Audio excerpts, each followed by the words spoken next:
Ya saudara, saya ada sebuah kegiatan di rumah, membongkar gudang lalu membersihkannya karena ada beberapa tikus yang mulai muncul di tempat kami. Lalu kemudian saya membersihkan sebuah tempat, kamar, ruangan yang dipenuhi dengan barang-barang kerjaan saya. Saya kerja di bengkel, lalu kemudian saya bersihkan itu.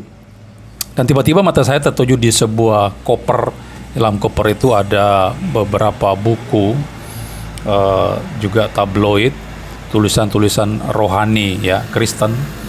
Kemudian setelah saya mengeceknya, saya mendapatkan sebuah tabloid yang bernama Tabloid Gloria. Ini tabloidnya ya. Ini adalah Tabloid Gloria. Ini adalah terbitan atau di Surabaya, dari Surabaya, dan dia ini adalah tabloid mingguan interdenominasi. Kebetulan tabloid ini juga disalurkan atau didistribusikan ke kota saya di Sulawesi Tengah. Dan waktu saya jalan-jalan di sebuah toko buku, saya melihat tabloid ini. Ada pembahasan di sana tentang saksi Yehua, di mana penulis artikelnya itu adalah Pendeta Budi Asale. Nah, mengapa saya membeli tabloid ini, Tabloid Gloria ini? Karena sebelumnya saya mendapatkan sebuah buku dari Frans Donal yang berjudul Allah dalam Alkitab dan Al-Quran, Sesembahan yang Sama atau Berbeda. Bukunya ini ya. Ini adalah buku dari Frans Donal, seorang penganut sekte Unitarianisme atau yang di Indonesia juga dikenal sebagai Kristen Tauhid. Dia tidak percaya Yesus adalah Tuhan, Yesus adalah Allah sejati dalam pengertian setinggi-tingginya, tapi hanyalah seorang makhluk ciptaan Allah, malaikat ciptaan Allah yang kemudian Tuhan pakai untuk mengerjakan sesuatu. Setelah saya membeli buku Frans Donal ini, saya tertarik membeli buku ini, dan melalui buku ini adalah awal mula saya belajar Alkitab, mencari tahu pokoknya bagaimana bisa menangkis serangan-serangan dari Frans Donal itu yang menolak keilahian Yesus, menolak Allah Tritunggal dan sebagainya. Dan saya tanya ke banyak orang, ke beberapa orang, pada para pendeta dan sebagainya, teman-teman saya yang ngerti teologi, dan pada akhirnya saya menemukan sebuah tabloid di toko buku yang sama yang saya kunjungi pada tahun 2007. Sudah lama sekali, belasan tahun yang silam, dan saya menemukan tabloid Gloria ini. Dan saya pikir tabloid ini sangat cocok pas dengan pergumulan yang saya hadapi selama ini. Pada waktu itu, tahun 2007 itu saya sudah mengumpulkan tentang pribadi Yesus Kristus. Dia adalah, kita percaya sebagai Tuhan dan Allah. Oke, saya sudah percaya karena saya dari kecil memang adalah orang Kristen yang percaya Yesus adalah Tuhan, yang mendengarkan khotbah-khotbah dari pendeta, dan pendeta mengatakan demikian. Tapi kok kenapa di buku Frans Donal ini saya menemukan Yesus bukan Allah, dan dia memberikan teks-teks Alkitab di sana, Yohanes pasal 1 ayat 1, dia tinjau dari dari segi Yunaninya itu seperti apa, dan dia memberikan kata bahasa Yunani theos, ya kan, dengan definisi artikel, kata sandang dan sebagainya, dan saya belum paham waktu itu, sehingga karena saya tidak mengerti Yunani, kemudian saya, bagaimana ya? Waktu itu saya sempat sedikit dibuat bertanya-tanya oleh Frans Donal, bukannya meragukan keilahian Yesus, tapi saya sempat bertanya-tanya, kok bisa seperti itu ya? Kemudian saya mencari, dan saya menemukan tulisan Pendeta Budi Asale di tabloid Gloria tersebut, di mana setiap minggu Pak Budi memberikan ulasan-ulasan untuk menjawab serangan daripada saksi Yehua dan sebagainya. Nah, saya pikir luar biasa, ini adalah jawaban Tuhan bagi saya. Lalu saya berlangganan dengan tabloid Gloria itu. Setiap minggu saya beli untuk hanya mau belajar tentang Yesus Kristus itu siapa, melalui Pendeta Budi Asale. Nah, pada waktu itulah saya pertama kali mengetahui nama, ada seorang pendeta yang bernama Budi Asale yang mempunyai pemahaman yang mantap, keren tentang kristologi. Lalu saya mencari tahu bagaimana caranya mau menghubungi beliau, karena saya ingin belajar lebih lanjut, karena saya pikir hanya melalui tablet saja tidak cukup, karena ada pertanyaan-pertanyaan tertentu yang harus saya ajukan untuk lebih mendalami kristologi. Saya mencari kontak Pak Budi Asali dan saya nemukan nomor HP dia. Kemudian pada suatu malam saya SMS ke beliau, Pak, boleh tidak saya bertanya tentang Yesus Kristus, tentang pribadi Yesus Kristus kepada Bapak. Saya akan tanya sekitar jam 10 malam pada waktu itu, supaya waktu itu mungkin penggunaan pulsa lebih murah kalau di malam-malam semacam demikian waktu dulu itu ya. Kemudian dulu belum ada WA, saya hanya SMS beliau, saya belum mengenal WA, dan dia langsung jawab. Luar biasa, karena dia bilang, ya, oke, boleh. Jadi pas jam 10 malam saya telepon dia dan tanya tentang Yesus Kristus. Jadi semua apa yang dikatakan oleh Frans Donald ini saya tanya kepada dia, walaupun belum secara lengkap argumen-argumen Frans Donald, tapi saya cukup mendapatkan sebuah pendahuluan yang solid dari Pak Budi Asali tentang Yesus Kristus siapa. Lalu kemudian dia mengatakan, saya sudah pernah berdebat dengan Frans Donald, termasuk Beni Irawan dan Arianto Nugroho, anak daripada ketua sinode gereja Jagi, kalau tidak salah ya, gereja Jagi itu Unitarian punya gereja itu. Dan Arianto Nugroho ini adalah anak daripada pendeta Cahyadi Nugroho. Oh iya Pak, kalau begitu saya pengen Pak memiliki debat tersebut, DVD itu. Ternyata itu ada dalam VCD, dulu masih VCD kalau nggak salah itu, VCD debat pendeta Budi Asali, belum dalam format DVD kalau tidak salah itu. Lalu saya dikirimi sama pendeta Budi Asali melalui Pak Chandra di sana, salah seorang jemaat Pak Budi Asali. Nah, saya kemudian meminta seluruh perdebatan itu, perdebatan kalau tidak salah beberapa seri ya, 7 seri atau 8 seri atau berapa seri itu, udah banyak sekali perdebatan itu terjadi. Dimulai dari sebuah gedung di Surabaya, kemudian pindah di gerejanya Pak Budi Asali di GKRI Dinoyo, kalau tidak salah waktu itu masih di jalan Dinoyo atau di mana saya lupa ya. Kemudian terjadi perdebatan sana, sekian kali debat dengan Frans Donald, lalu Beni Irawan dan Oktino Irawan.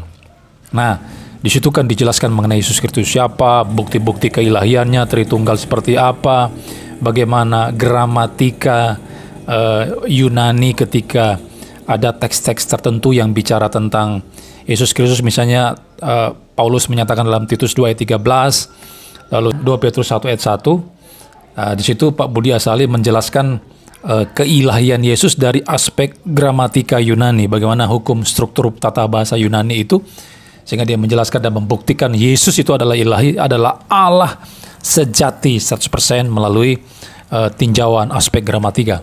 Dan saya bersyukur karena kebingungan saya di dalam bahasa Yunani itu terjawab oleh penjelasan Pak Budi Asali lewat debatnya dengan kelompok Unitarianisme itu. Nah, mulai saat itu kemudian saya terus mengejar Pak Budi Asali untuk belajar kepada dia. Bahkan saya sampai terbang pada suatu ketika saya hendak membeli sesuatu di Surabaya berkaitan dengan kerjaan saya. Kemudian saya menyempatkan diri untuk singgah di gerejanya di Surabaya. Saya singgah di Surabaya, lalu ketemu langsung dengan dia dan bicara. Itu pertama kali saya face to face dengan Pak Budi Asali secara langsung, bertemu di gerejanya, ngobrol sebentar, memang tidak terlalu lama karena saya dengan istri saya. Kemudian melalui pertemuan singkat itu, saya kemudian belajar lebih lanjut kepada pendeta Budi Asali melalui tulisan-tulisannya di websitenya dia, dan juga termasuk tulisan-tulisan yang dia kirimi langsung ke saya. Jadi setiap minggu atau kebaktian PA, dia biasanya membuat makalah. Jadi makalah itu dia print, lalu kemudian dia bagikan kepada jemaatnya. Nah, makalah-makalah pengajarannya Pak Budi Asali itulah yang kemudian dia kirim ke saya secara gratis. Bayangkan saudara, saya dikirimi semua artikel-artikel dia, tulisan-tulisan dia dalam makalah, dalam bentuk makalah itu, beberapa lembar kertas itu, Dia kirimi saya secara gratis. Bahkan khotbah-khotbah dia juga dikirimi secara gratis melalui Pak Chandra. Nah, saya melihat di sini sebuah kebaikan daripada Pak Budi Asali yang tidak memperhitungkan masalah duit ya, ketika dia hendak mau berbagi pemahamannya, ketika dia mau berbagi ilmunya, ilmu teologi yang sudah dia miliki selama ini kepada orang-orang. Dan saya diberikan secara gratis. Saya adalah saksi hidup di mana Pak Budi Asali memberikan tulisan-tulisannya itu secara gratis kepada saya. Saya tidak dipungut biaya 1 sen pun terhadap semua makalah-makalah, termasuk juga beberapa video khotbah dia yang dikirimi secara langsung kepada saya. Nah, jadi di bagian ini saya mau merekomendasikan kepada saudara-saudara sekalian, kepada teman-teman, kalau saudara ingin belajar tentang Alkitab secara bertanggung jawab, maka saya kira tulisan-tulisan Pak Budi Asali itu merupakan tulisan yang tepat untuk saudara acu, untuk saudara pergi ke sana, untuk saudara pelajari, sehingga saudara bisa memiliki sebuah pemahaman yang benar terhadap Alkitab. Nah, tulisan-tulisan Pak Budi Asali itu saudara bisa temui di website dia, di Golgotha Ministry. Ini websitenya dia. Ini saudara lihat. Saudara bisa klik di sana, Golgotha Ministry nanti muncul di sana. Lalu saudara, banyak sekali tulisan-tulisan, artikel-artikel Pendeta Budi Asali di sana yang saudara bisa temui dan pelajari. Dan juga ada juga khotbah-khotbah beliau di YouTube beliau ya, di akun channel Budi Asali di sini ya. Saudara bisa klik channel YouTube-nya itu, lalu subscribe, lalu saudara like, lalu saudara share ke banyak orang, sehingga orang bisa mendapatkan berkat daripada YouTube Pendeta Budi Asali, termasuk tulisan-tulisannya di Golgotha Ministry. Lalu juga ada tulisannya di Facebook, ada juga grup tanya jawabnya di Facebook. Saudara bisa bergabung di sana untuk bertanya jika saudara tidak mengerti tentang sebuah pengajaran di dalam Alkitab. Saudara bisa tanya di Facebooknya itu. Jadi saya merekomendasikan tulisan-tulisan beliau, ajaran beliau untuk saudara pelajari, untuk saudara sekali lagi bisa memahami Alkitab secara tepat. Walaupun tentu saja saudara jangan menelan mentah-mentah semua tulisan Pak Budi Asali. Saudara juga harus mengkaji sendiri, mengadakan studi secara pribadi untuk saudara mengecek kebenaran daripada tulisan Pak Budi. Dan itu yang saya lakukan ya. Ketika saya belajar ke Pak Budi, saya tidak dengan serta-merta langsung menerima seluruh tulisannya itu secara bulat tanpa melewati kajian pribadi. Kalau ada teks-teks yang digunakan oleh Pak Budi Asali, saya langsung melihat ayatnya di Alkitab, lalu saya pelajari sendiri, lalu saya bandingkan dengan para teolog lain. Kemudian saya memberikan sebuah kesimpulan tentang tafsiran yang mana yang harus saya ikuti. Dan sepanjang pembelajaran saya selama ini, saya mulai belajar Alkitab secara serius itu mulai tahun 2007. 2007 ketika saya bertemu dengan Pak Budi Asali, itu tahun pertama saya mulai belajar Alkitab secara serius. Dan waktu saya belajar Alkitab, saya tidak hanya belajar pada satu teolog saja. Memang pada awalnya saya belajar melalui Pak Budi Asali secara tunggal ya kepada dia. Apa-apa setiap terbentur saya harus lari ke dia, tanya ke dia dan sebagainya. Tapi seiring berjalannya waktu, saya juga mempunyai rekan-rekan teman-teman teolog-teolog lain yang juga hebat, luar biasa, yang juga saya ajak diskusi untuk sama-sama memahami Alkitab secara benar. Dan terutama tentu saja kepada Pak Budi Asali. Dan saya ketika melihat tulisan-tulisan Pak Budi, saya tidak langsung telan mentah-mentah seperti saya katakan tadi. Saya juga belajar sendiri, saya juga mengkaji sendiri, buka Alkitab sendiri, membandingkan tulisan Pak Budi dengan teolog-teolog lain. Tapi sekali lagi sepanjang pembelajaran saya selama ini, saya kok melihat tulisan-tulisan Pak Budi Asali ini benar, cukup solid, dan sukar untuk dicari celahnya untuk kita bisa mendebat atau mengatakan tidak setuju untuk tulisan-tulisan dia. Ini sepanjang pengalaman saya berkecimpung atau bergelut dengan tulisan-tulisan seorang Budi Asali. Dan saya pikir cukup kuat ya tegas untuk mendeskripsikan Alkitab secara tepat, secara benar. Walaupun mungkin saudara ada poin-poin tertentu yang saudara tidak setuju tulisan Pak Budi Asali, tapi secara inti, esensi, doktrin-doktrin utama, doktrin-doktrin yang fundamental dalam kekristenan seperti kristologi, pribadi tentang Yesus Kristus, tentang Allah Tritunggal, ya, Trinitas, tentang keselamatan, salvation itu, dan doktrin-doktrin primer yang lain, saya kira tidak ada celah di sana yang bisa kita katakan bahwa tulisan Pak Budi Asali itu sesat. Tidak. Khusus doktrin yang primer, ya. Dan saya menganjurkan saudara untuk belajar kepada Pak Budi Asali lewat websitenya dia dan juga channel YouTube yang dia kelola saat ini, yang rutin dia berikan di YouTube. Jadi itu yang perlu saya sampaikan kepada saudara sekalian. Ini apa yang saya sampaikan siang ini adalah terinspirasi karena saya menemukan tabloid ini, ya. Jadi saya memflashback lagi ke belakang, melihat kembali nostalgia saya dengan Pak Budi Asali. Pertama kali saya ketemu dia dan belajar kepada dia, dan saya tertarik untuk men-sharingkan ini kepada saudara sekalian, agar saudara juga boleh mendapatkan berkat daripada tulisan-tulisan Pendeta Budi Asali.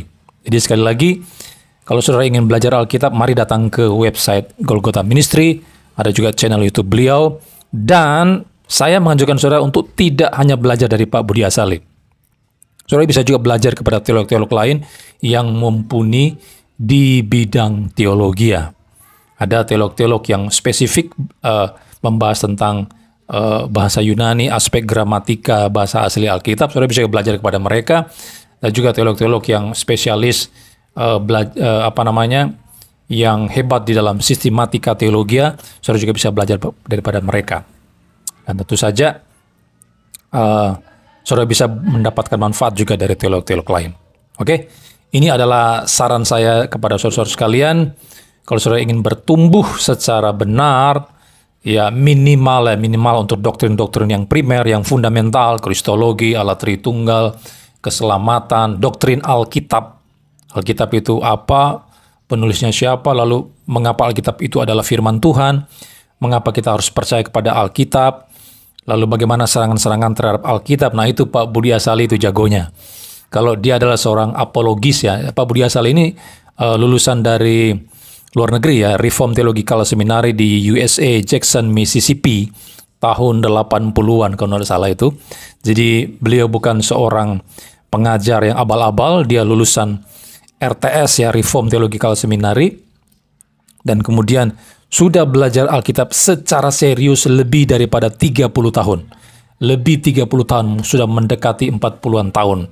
Kayaknya beliau belajar Alkitab secara serius, dan kita harus akui Pak Budi Asali ini adalah seorang ekspositori yang keren, yang sangat teliti melihat teks-teks Alkitab, dan beliau seringkali menunjukkan kehebatannya sebagai seorang teolog evidence, seorang apologis evidence yang memberikan bukti-bukti teks secara valid, secara solid ketika mendeskripsikan pengajaran Alkitab.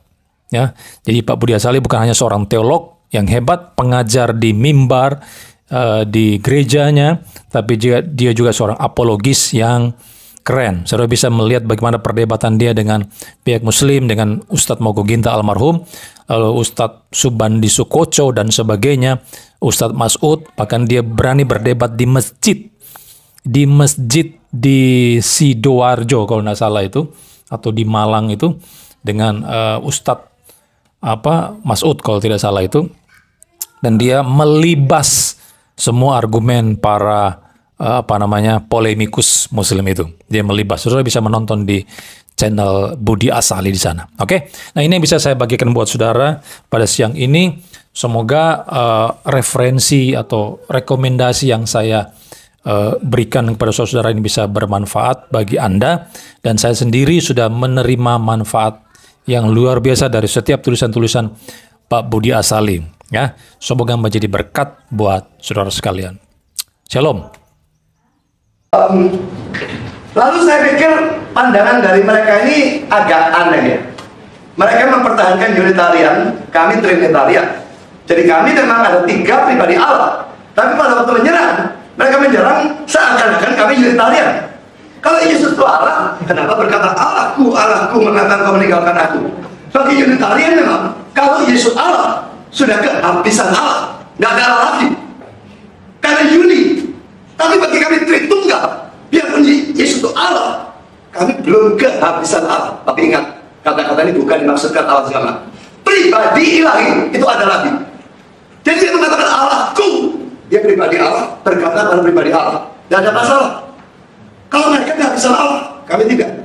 Tapi kami ingat dan kami tidak percaya Allahnya betul-betul jamak. Pribadinya jamak, bukan Allahnya. Saya tidak masuk akal dengan kata-kata saya pertama tadi. Bukan tidak masuk akal, melampaui akal. Yang terbatas tidak bisa mengerti total yang tidak terbatas.